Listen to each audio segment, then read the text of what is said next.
Mahana maha ahuruma no te no tenuare hoere ma whari mei te no te arwhaito tātou whare re whaura ai te pōnei rotu tā tātou vea parau api, tara mei te mau pōpara tāpe hea mai. Wahamata te pū maemira lui malar te whaatupu i te mau tumu pakaloro i roto i te mau awhata auri, mau pakaloro e whaohi pahia i te rira no te rapa aura i te mau tāta mai. Tōrohuru mātoru tawatini reira pere o e tomo mai nei te mau mhana atoa na mahina i papete hari atu i mahina mau tei ora i rawe hia i te mataheti piti tautini pita huru mamhara te tumu no te imi te rapia e hamaita i te reira pere o. Tauturu rehei, te aturi rehei to te mau whatu hotera utua wharenor eia tea i te tap o Cleverta no te huti mai te mau rātare te whenua nei. Whanhor a o tā ratu e man ora e rawe roa i te ia mataheti piti tautini piti ahuru māpai.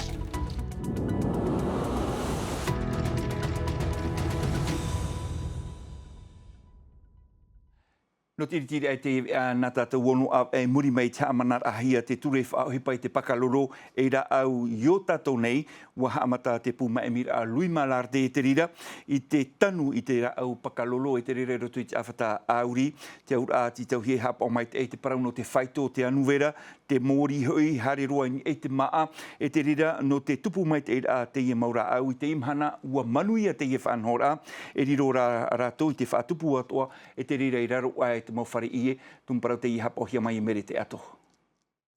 Te ie te tumu pakalolo i te prau o te mautaute e mea rei te atihua CBD i roto.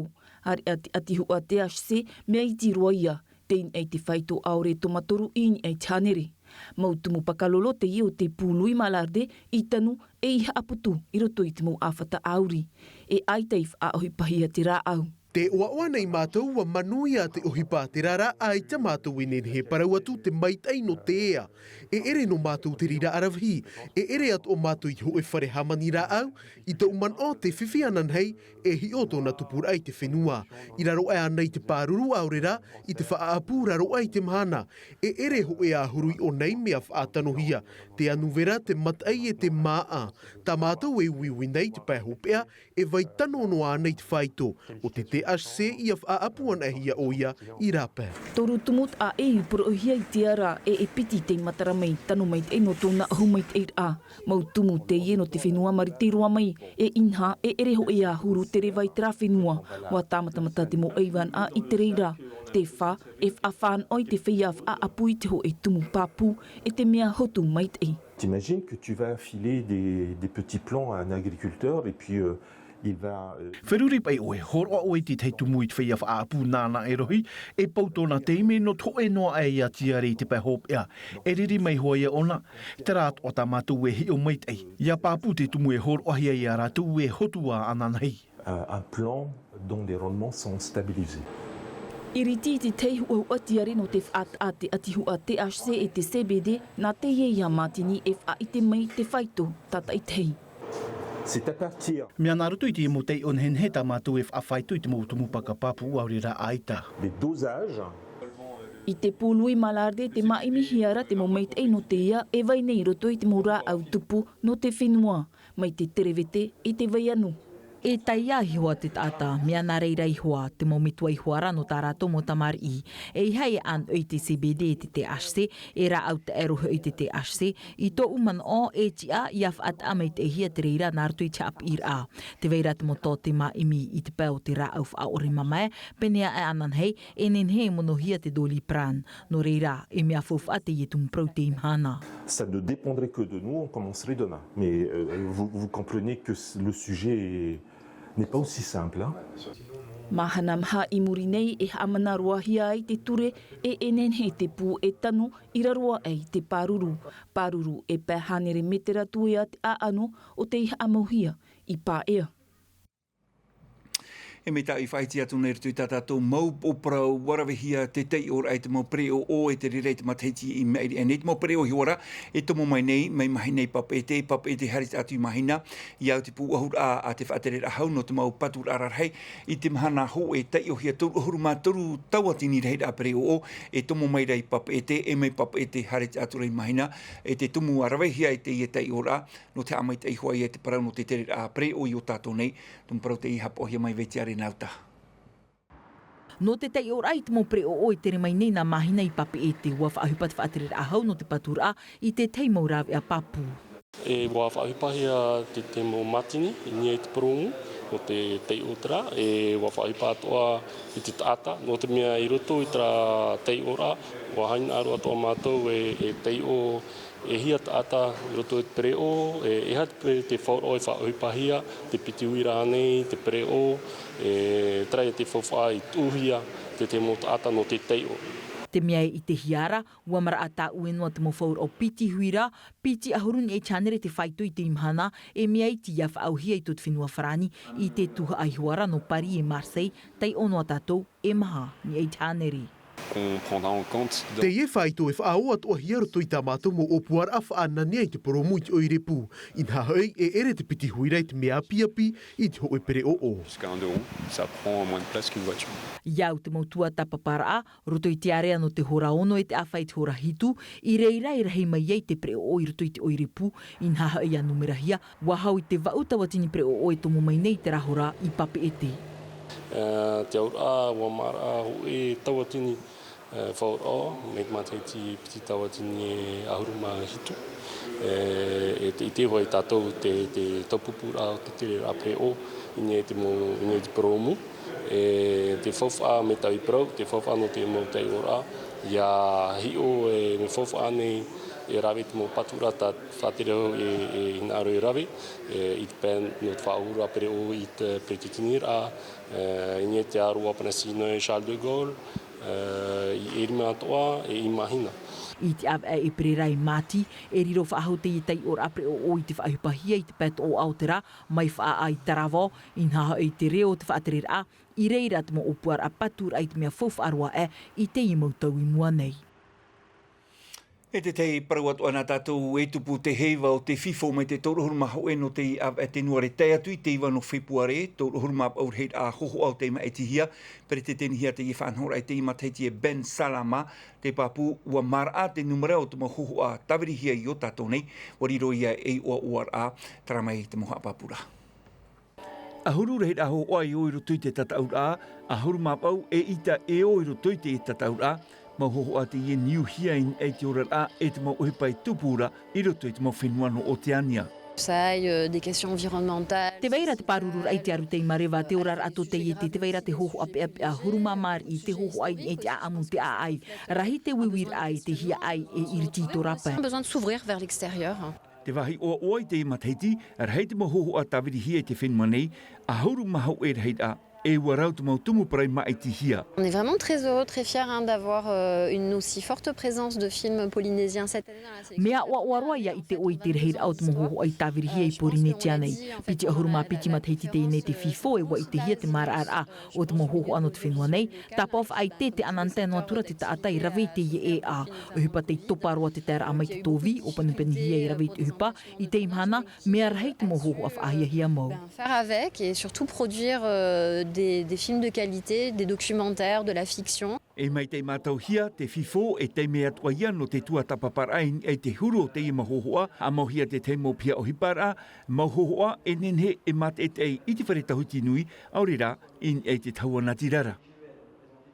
E rewa tatu i te net whenua whrani ua hawhof aore hia te i upuar ai whaatahuri te whaterer a Bairu tāne upuar ai uhia e te pupu insoumise, turu hia e te mau depute no te pupu komuniste e ekologiste, vauan e te pite socialiste o te maiti te i upuar a whaatahuri ra, tona ura hanere tōru ahuru mahoe i arheit a mero a por arheo te maiti i te i whaatahuri ra, tarara hanere pe ahuru mahitu reit a mero o te pat ui eiha a te ne whaatahuri ra i a tupu.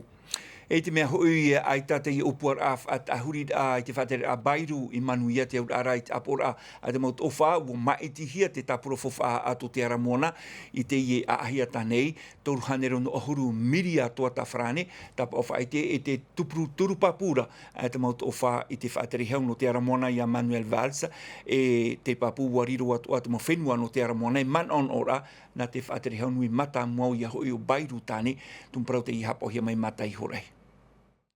Le PLF 2025 prévoit... Te tāpura whawha te aramoana iau te hiohia mai te mataiti mairi e ita oia i tauturu i te ie maununa. En faveur de nos territoires. Av e no ve mai maeri piti miri ai a whati tāpura fuf av at ahia no tēra moana i te mathaiti. E i te pahono i te whiwhio te inun a, te reo iau te AFF e parau te tomi te ti a au te ture te o wharo fridge. Mai o te mata i roro whai shido tāna i whaaruruna, taratoni rito i te patu whaahur ai tōna whenua i tāna whauwha. Mati ni teo pori ne tia whrani mo i te moni ho o te orar a. Ia i te mai o toi te uwhenua pē ahuru maho inga i te hanere o te ho o te maa, ia whaauhia i te whenua wharani nei. O rero ana te mot o whai mo i te whaatere haunui o te aramoana, Manuel Valls, te iha apapu i te turu at whaatere a Bairu, narto i te au tā RA. Mauti te ira waha a mait e whaata, maha ahuru mahitu miri a whrani pati ti whahau, ahuru maho e miri ana maiot, piti ahuru mamha miri ana taratoni. I mai te whiwhio te nohor a, te huipa, te papema, te awa eru, tuoror ai a te o whate tuanui, te moni ho o te ti manurewa. Le correctif adopté en séance au Sénat pour limiter la taxe uniquement. Mua maiti na tato i te mo teimei maeri e hei tu te hia te parheir au te mo horo pātete. I roto i te tuha au te mo tarifa tantano noa ia ore te i tau turu tere manurewa a te hau ia whiwhi. Ai tara te ia man oi tu ati nei e ia whahepo mai o tō i mātou i te whaature a Europa. E ere ho e a papature ta mātou e te toe au te aramoana. O noin e te hanere te mar ar au te tauturu a te hau whrani i te whauwha a te aramoana. Mairto mai e te whaatere a Bairu. On a vu beaucoup de choses positives ce soir. Wa tauturu hia tātou ia whaauhia i te av ei mairi e te mauhoa. Ma i te hia i te pārheo te motu o whatapura fuf av atahe te apur a iri titure i te av a whipuare. Apur a iri titure, hanere toru ahuru maho e o rātou te maiti te whaata ahuri au te whaatere a Bairu. Irtopu i rātou, te iri titure mere ana Arbelo. Te wharere ana hei te whaatere haunui Valstane e te perititeni Broderson. Mei te whenua whrani pōrua tātou i te meira ia te aita, te mau whatu ho te rā utua whareha ape ara i te paraunot whare e rā whawha, in hā te aturi hei tō rātou, e mai te rira i te ima te heiti piti tau tini piti aru mapē, te aur a Māoti te ietap o Clevert, nā te rira e huti whaho mai, te mau rātari o tātou nei, tumparau te i hapo hia mai roni mu whata. No atu e ia tea ai te hotera rarahi mai popora o rera i teiti watap eno mai te wheator o rātere te mea mara e rātou te amo. No e tei, waha a whawhat a ero te hi or au te whaari a rātere i te tau mai te tap o Clevert, tap o e whahanana ara te moho te re parurura i te aru te marewa e rau atua. Clevert, c'est 135 critères environnementaux, que ce soit dans le tri Clevert, ho e hanere toru hormapa e whahepor ai ni anei te parau te whaaturar ai te aru te marewa. Te titiara ai te peu, te whahupar ai te ahotu, te arair ai te mohoani, te maurawe hupa, in ai te whaaturar ai te whenua. Du respect de l'environnement et au respect du whenua. Whaherere te mau whauwha au te whenua nei, whaat ai te mau peu, haa whauwha ai te mau maahotu, te mau whauwha a moana, warau au puar a, e warau atua, mau whaanantar a api whaini nehi a mai, te mau whatuho tera, no te ume mai, te mau rātere. Nous essayons de mettre en place pas mal d'activités sur l'établissement. Tamatou wha te imir ai te mau rawe at o ia whan o te mau rātere, rau huru whanantar a, mai te hoe wahi hapura amiti, te hoe pia whaitet aratino, wapatu at o mātou, te hoe tau wapadel. Nous avons la chance d'être implantés sur un écrin de nature.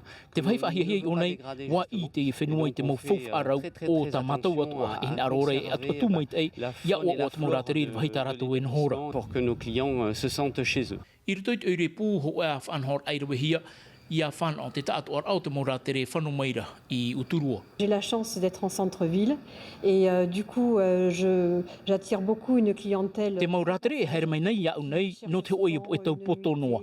Ho e aurera e piti mahana e te mea whahia hia e wahi piri noa i te mopoti whaoriori, piri at o i te mowharetoa, ai te tarhaur ai te pre o hieroa te orara. Donc qui profite des commodités qu'apporte le centre-ville. Te ria hotera tāna whanhor a, te ria hotera tāna hi ora, te mea papu te tiaturi nei te tātu ar au te mo whatu hotera i te matahiti api mai te hoe matahiti whauw aroa. Ai te raha i tā tātou, nā te tau te reira e haa papu mai. E no te whauperua e tātou vi ano te ie pōnerewa tātou i te mei te whenua reunio i reira ho e wharetoa te ie hoho ora i te mautau hi a no teiti atu nei whatuhia te ie wharetoa e Bastien Rau o Jennifer no te whanau i te mautau hi a no teiti atu te ohipa nei raua i pehio i te mamamarima i atu a nopori ni tia nei tara mai te moha pāpura. Te ahu te mon oi e te mau tau af anhen he hari roain e te poe, I roto I te I wharetoa te hohi ara te mau tau hi anu teiti mai. Te aura ai te I e fof af ahu e tere teiti. Inha te I mhana te ohipane o Jennifer o Bastia e te mau mamarima I te mate teno pap e te. Il y a ceux qui sont méfiants. Te veira e wiwiri I te man o. E te veira, rei te oa oa no te mea, te ohi ara tarato mo tauhi a I reunion nei. Te veira wa mātauhi I te whenua reunion o te mea, te veira te ho e te atir a reunion I teiti, e haap I rai te mau fof a e veira I porinetia. Wariro te I wharetoa e I wha oar ai te mau taata teiti e orara I te whenua reunion. Tānu atu I te nen heo te mau tauhi a e veira I roto I te I wharetoa, e tamatatu au Jennifer o Bastia, e ho atu ai te mau poe te whaiarima ino reunion, mau poe whaarewahia mai nā teiti. Aujourd'hui, comme on a la boutique... I te imhana te veira ta mau wharetoa I o nei, e no ai a maua I a whaau I te mau tauhi ai e tu e whai to tarifa tano noa. Et à négocier des volumes sympas et des prix intéressants. Mai te poe e tu maua I te hoe tarifa tano noa nā te mau hoani o nei te whenua reunione. Ici à la Réunion. E nen he te whaiarima ino reunion e whaohi pai te I mau poe no te hamani tarato mo tau af anene, no te ira te me, te iean e te wharetoa e ora I te mo tauhi arima ino teiti, e ere I o oane no te mo tata teiti, e orara I te ie tuhaa.